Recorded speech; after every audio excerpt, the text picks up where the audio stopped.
Hi viewers, this is my reading diary and today we'll be reading the BOLDS by Julian and Clary.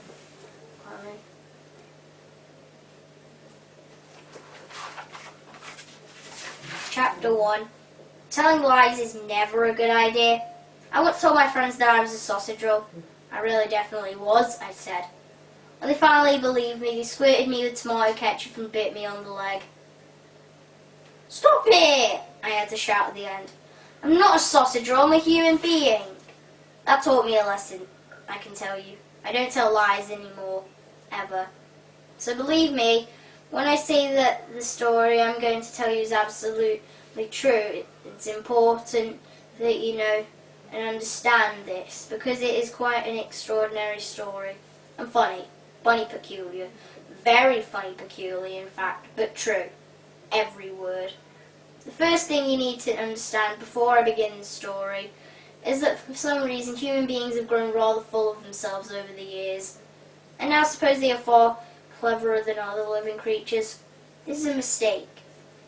Just because humans can read and write and use knives and forks and computers, they think they are better than other animals. How stupid. Did you know that a squirrel can hide 10,000 nuts in the woods and then remember where every single one of them is hidden? Well, I ask you, how could you remember where you put 10,000 nuts? Frogs can sleep with their eyes open. Can you? A cat can lick its own bottom. How clever is that? The truth is that animals are just as clever as people, but clever in different ways. Animals think people are the stupid ones sometimes. Next time you pass a field of sheep, stop and look. They'll stare back at you with a steady, sympathetic gaze. You might even see them shake their heads if you look closely. Amused that if we need to wear jumpers and coats made out of wool, that grows perfectly naturally on their backs. What silly business.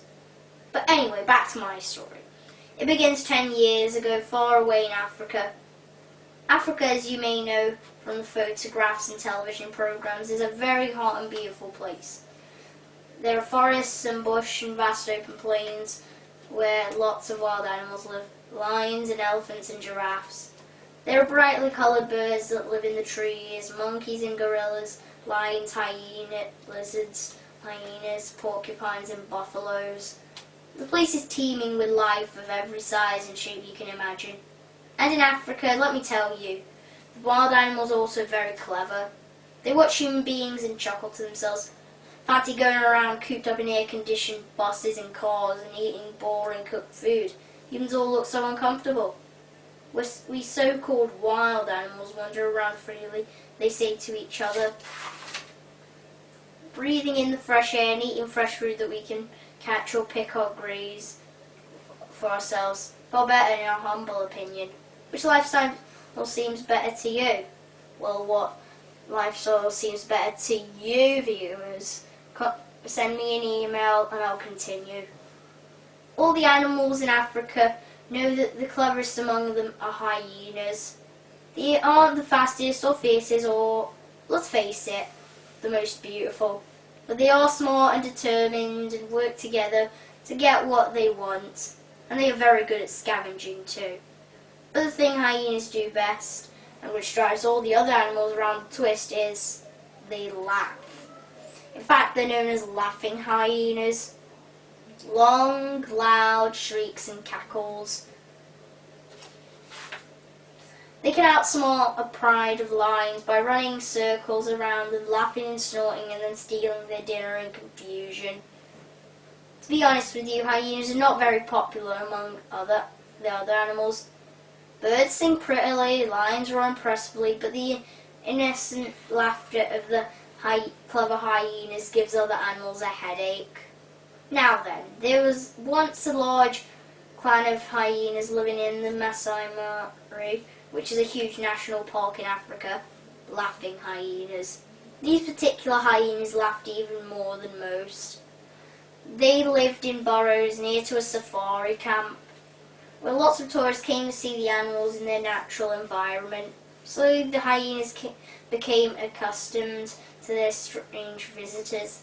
They would creep even closer to the camp, scavenging leftover food, getting bolder and bolder. Eventually, over time, they began to understand the human way of communicating. They learned to understand human languages. There were a lot of English visitors at this particular safari camp. So after a while, the hyenas began to copy their language. They started to talk.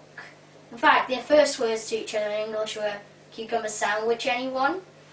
One day, a honeymoon couple at the safari park foolishly wandered into a bush alone with nothing but their rucksacks for protection. Finding the African midday sun too hot for them, they slipped out in their khaki clothes and went for a dip in the pond. Big mistake. Some hungry crocodiles lived there and had those silly humans for lunch. Snap, snap, yum, gulp. Two of the English-speaking hyenas, called Spot and Sue, who were very much in love, saw what had happened and came to sniff around the discarded items. "Hey," said Spot to Sue, "come and look at this." And he handed her 2 passports, pulling one from her bags. To be continued. So that is the end of part 1 of this video. Like and subscribe for more and part 2. In the meantime, peace out.